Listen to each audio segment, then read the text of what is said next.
আরেকটা স্কুলের কথা এসেছে। আমি প্রথম ভাবতাম শায়েস্তা স্কুলটা বলি সঙ্গীত বিদ্যালয়, কারণ এই বিদ্যালয়ের সভাপতি হয়েছে মমতা। কেন হয়েছিল আমি ঠিক জানি, আমি জানি না।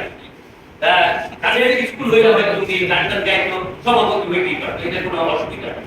আমাকে কেন হইতে হবে? আল্লাহ তো আমাকে এমপি বানিয়েছে, আমাকে কি দরবার স্কুলের সভাপতি হইতে হবে? আমার কি সব লাগবে?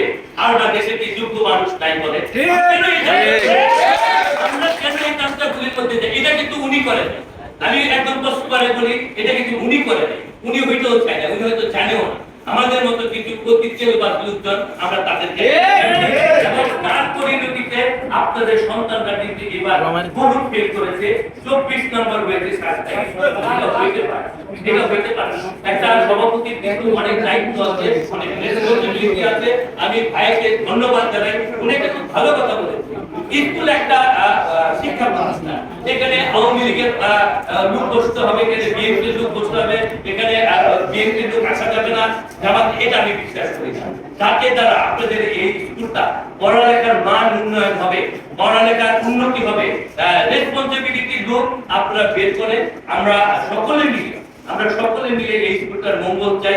আমরা চাই না, আমাকে অনেকেই বলে যে শায়েস্তা স্কুলের অনেক সম্পদ, অনেক সয় সম্পত্তি। আপনি তাতে কি হয়েছে?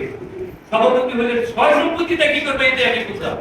আপনারা বিশ্বাস করেন, আমি এই এমপি হওয়ার আগে আমি 16 বছর ধরে কবি নজরুল বিশ্ববিদ্যালয়ের সভাপতি।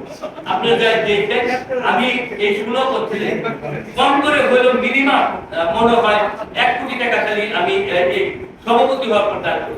এখানে পাওয়ার কি আছে আমি এটা জানি। তা আমাদের সেই মেন্টালিটির লোক তৈরি করে আমরা চাই এই শিক্ষা প্রতিষ্ঠান রাজনীতিক একটা জিনিস, শিক্ষা প্রতিষ্ঠান এক জিনিস।